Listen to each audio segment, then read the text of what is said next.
Le bar des supporters sur Maritima. Bonsoir à toutes et à tous et bienvenue dans le dernier débrief de la saison, pas le dernier BDS, puisqu'on va vous accompagner encore pendant quelques jours, histoire d'accompagner les premières réflexions, les premiers mouvements de ce pré-mercato d'été. On va revenir sur la DRDR au Vélodrome. Bonsoir Karim Attab. Bonsoir tout le monde. Bonsoir Jacques Bail. Bonsoir les amis. Victoire 4-2 de l'OM face au Stade Rennais, un doublé de Rabiot, un doublé de Greenwood. Qu'est-ce que tu as envie de retenir sur cette DRDR à la maison ? Honnêtement, la communion. La soirée était belle. Hein. Il y a eu des buts fantastiques, mais vraiment fantastiques. Le deuxième et le troisième, ils sont mais d'une beauté et collective et individuelle sans nom. Le but de Rabiot, après ce jeu en triangle avec Gouiri, Greenwood, et ensuite le but de Greenwood sur le crochet, lui qui a réussi à ne pas glisser dans cette surface de réparation. J'aurai tout à l'heure une petite explication pour Jaco, mais je tease. Tout à l'heure, j'en parlerai. Merci. En deuxième partie d'émission. Et donc, mais l'ambiance, alors bien entendu, on regrettera encore et toujours que les winners n'aient pas pu être présents à cause de suspension, mais quand tu regardes le virage de paix, le virage nord, faudra m'expliquer comment il y avait 22 000 dedans. Mais c'était beau, c'était magnifique. Et donc du coup, comme c'est le dernier match de la saison, il n'y a pas eu de feu d'artifice et compagnie. Moi, je trouve ça très bien parce que tu n'as pas été champion, tu fais une très belle saison, mais bon, à un moment donné, voilà, les joueurs sont restés longtemps sur la pelouse avec les familles, les enfants, Mandanda. Ouais, voilà, ça a été une très très très très belle soirée. Et pour terminer et clore cette saison qui aura été courte et très très longue à la fois, c'est très bien. Jaco, tout était beau dans cette dernière journée. Qu'est-ce que toi tu as gardé en tête à la fin du match ? J'ai gardé en tête beaucoup d'émotions et j'ai surtout gardé en tête des gestes qui m'ont fait énormément plaisir. Je voudrais que l'on retienne ce qu'a fait Balerdi en venant donner le brassard à Mandanda. J'ai trouvé ça exceptionnel. Il n'en a pas fait plus qu'il fallait. Il a mis le brassard et il est parti. Il a de dire, voilà, c'est le tien aussi un petit peu. On a la chance de pouvoir rencontrer les joueurs à la fin du match et Karim, après la conf qu'ils ont faite en zone mixte, j'ai pu discuter un petit peu avec Steve et je lui disais, si les gens ont retenu le grand gardien que tu étais, mais ils ont surtout gardé dans la tête l'homme que tu es. C'est aussi ça, Steve. Et il avait beaucoup, beaucoup d'émotions. Moi, j'ai eu la chance de le connaître depuis très longtemps, mais c'est un monsieur qui est comme nous, Marco. La simplicité, gentillesse, prend pas le chou. Voilà, c'est un garçon simple. C'est aussi pour ça qu'il y a eu tant d'amour. Quand Karim te dit il y a eu le match, mais il y a eu tellement d'émotions avec l'amour autour de tout ça. Donc, ça fait plaisir que le football puisse un peu exister aussi avec ça. Alors, c'est pas le dernier BDS, hein, on le rappelle encore une fois, il y en aura d'autres pour justement... Jusqu'au 30 mai. Voilà, jusqu'au 30 mai. Et après, on ne s'interdit pas de faire un ou deux coups si on a la possibilité d'avoir un ou deux gros invités. On ne se gênera pas. Hein. On fera plus des barbecues que des BDS après le 30 mai. Mais ils ne seront pas filmés. Voilà. Quels ont été les grands artisans pour toi de cette dernière victoire à la maison ? Déjà, les deux doubles buteurs, Mason Greenwood et Adrien Rabiot, dans l'ordre ou le désordre, hein, parce que franchement, Greenwood a encore fait un très gros match. De toute façon, Greenwood fait une fin de saison qui ressemble à son début de saison. Bizarrement, l'OM a fait un très bon début de saison et a fait un très bon finish, quoi. Donc voilà. Après Rabiot, c'est quand même c'est très très très au-dessus. Après il y a des joueurs qu'on voulait voir pour certains une dernière fois, pour d'autres les autres pour moi ont tous été dans le tempo, hein. Luis Felipe était titulaire, il a joué une mi-temps parce qu'il a pris un carton jaune, donc c'était risqué quand même de le garder pour la deuxième mi-temps. Moi j'ai beaucoup aimé aussi Jonathan Rowe sur le côté qui a quand même fait la misère encore une fois. Donc il a montré quand même des choses assez intéressantes pour donner l'envie à tout le monde de le revoir la saison prochaine. Tu vois, si la saison s'était terminée il y a un mois, je pense que Jonathan Rowe aurait pu faire débat. À la fin de cette, ouais, mais d'accord, mais bon, ouais, il a marqué le but contre Lyon, c'était fantastique et tout, mais après, ça a été un peu en dents de scie, voire des fois invisible. Et là, sur le match du Havre et sur le match qu'il joue contre Rennes, il montre des prédispositions. Il a envie, tu vois qu'il a envie de marquer, mais il fait des gestes, il va vite, il provoque. Donc voilà, je pense que les trois grands bonhommes de ce match sont Greenwood, Rabiot et Jonathan Rowe. Mais les autres n'ont pas été mauvais. Hein. Mais tu sais, moi, Marco, par contre, évidemment, je suis de l'avis de Karim, évidemment, bien sûr. Par contre, en tête de liste, je voudrais que l'on mette un petit peu les choses à l'endroit. L'instigateur de tout ça, c'est Mehdi Benassia. Si Mehdi Benassia n'était pas à la tête de l'Olympique de Marseille, on n'en serait pas là, les gars. Quand j'entends Adrien Rabiot, de la manière qu'il lui a parlé, c'est ça qui me plaît. Il a parlé comme... j'ai un truc de dingo, mais le gars, il est surpris déjà que Benassia l'appelle. Mais selon les présidents, ils ont dit « Ouais, mais bon, les Parisiens, je sais pas. » La façon de présenter les choses, c'est aussi ça. C'est comment tu me présentes le projet. Oui, la com.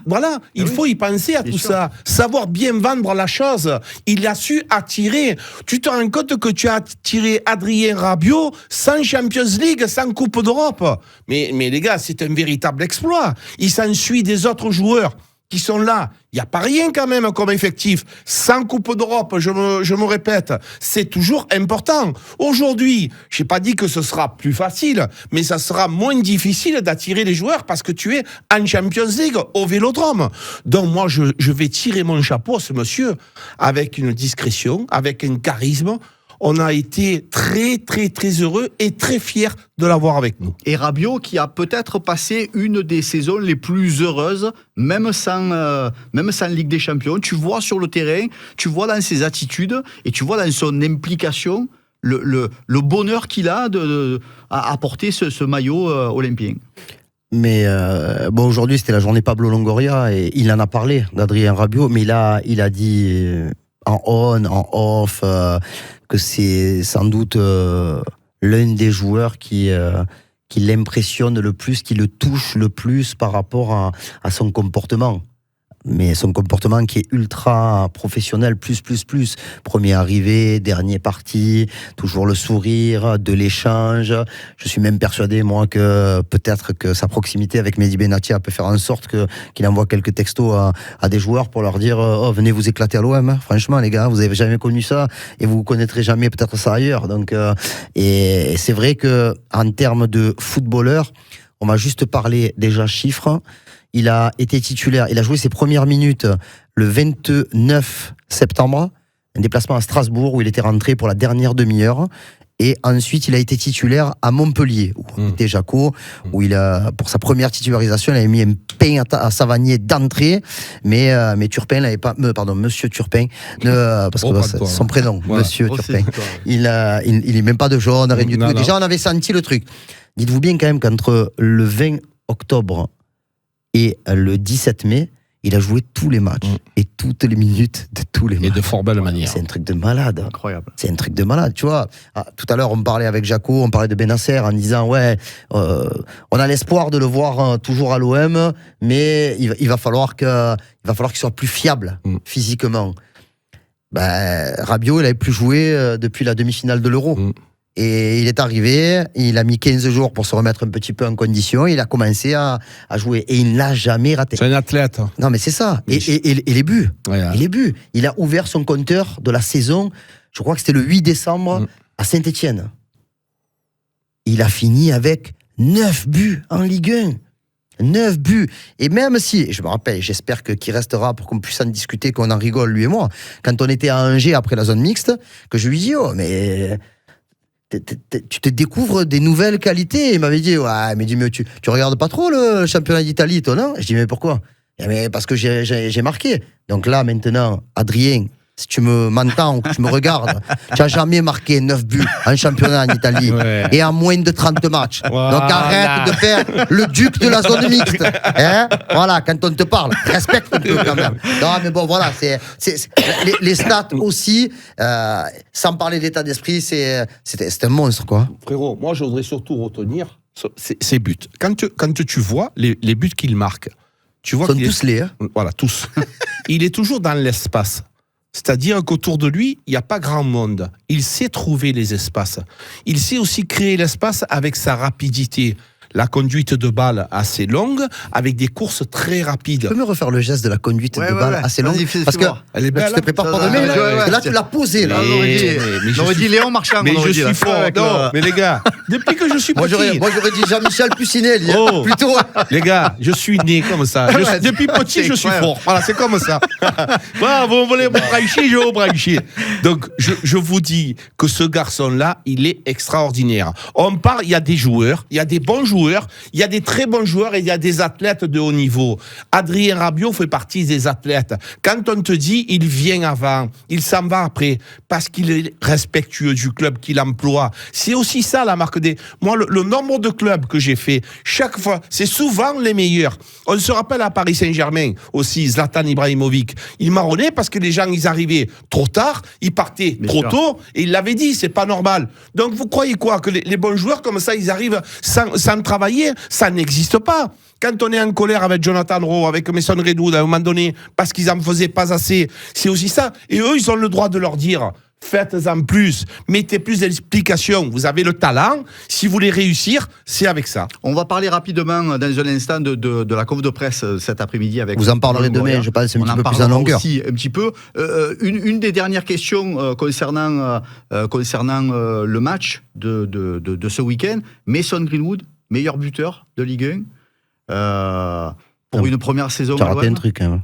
J'ai raté un truc? Oui, parce qu'il n'est pas meilleur buteur finalement. C'est Ousmane Dembélé. Et ce qu'il y a de bien, c'est comme l'émission est en direct, voilà. Il n'y aura pas de coupure. Non. Et non. Mais il ne faut surtout pas le couper. Voilà. Wow. Non, mais tu vois, ça, c'est les trucs. Alors, ça, c'est quoi? C'est mieux qu'un tiramisu. Voilà. Tiramisu, noisette. Et en plus, ça, je le laisse aller jusqu'au bout. C'est pas beau. Le piège, tu as tiré, allez, rate. Non. Ça s'est joué. On va dire que ça techniquement, il est co-meilleur buteur, mais il y a une histoire de penalty tiré et Greenwood en a marqué beaucoup. Dembélé, je suis même pas sûr qu'il en ait tiré un, donc c'est Dembélé le meilleur buteur de Ligue 1 et c'est pour ça que le penalty qu'il a raté Greenwood pèse quand même assez fort dans la je pense à la valise de Rudy Buquet. La balance. Non, mais je pense à la valise, c'est pour ça. Et donc du coup c'est une saison magnifique pour Greenwood. Une première saison. Alors c'est fantastique. Et je sais pas moi les gars, on reviendra pas dans les conditions qui ont encadré son arrivée à l'OM, mais dites-vous bien que footballistiquement, après 3 minutes en Ligue 1, il avait mis déjà quasiment tout le monde d'accord avec son accélération côté droit au stade Francis Leblay, frappe croisée, petit filet inversé de Bizotte, et voilà.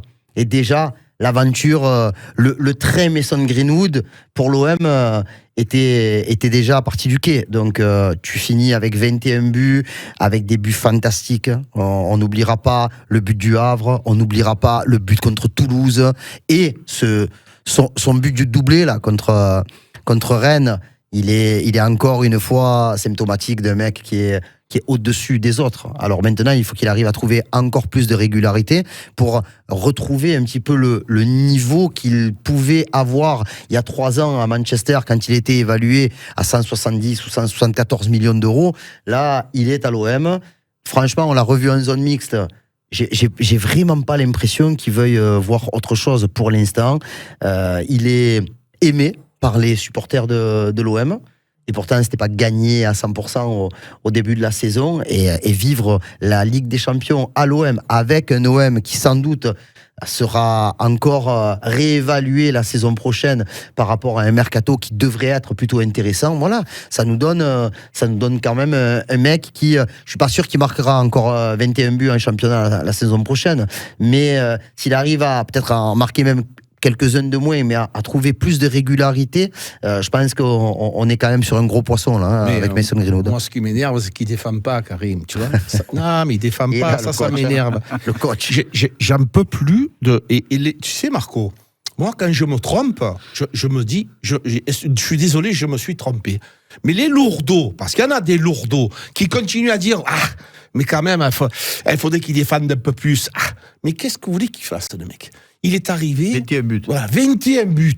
Ça vous va? Les buts qu'il a marqués, on parle aussi des passes décisives qu'il a faites, hein, notamment à Adrien Rabiot, où il a été quand même auteur des trucs magnifiques, des petits pichettes à l'air. Quand on a vu aussi le but de Gouiri, c'est aussi grâce à lui. Non mais les gars, des éclairs de génie, on va le répéter jusqu'à quand? Pour pouvoir avoir des éclairs de génie, il faut de la lucidité.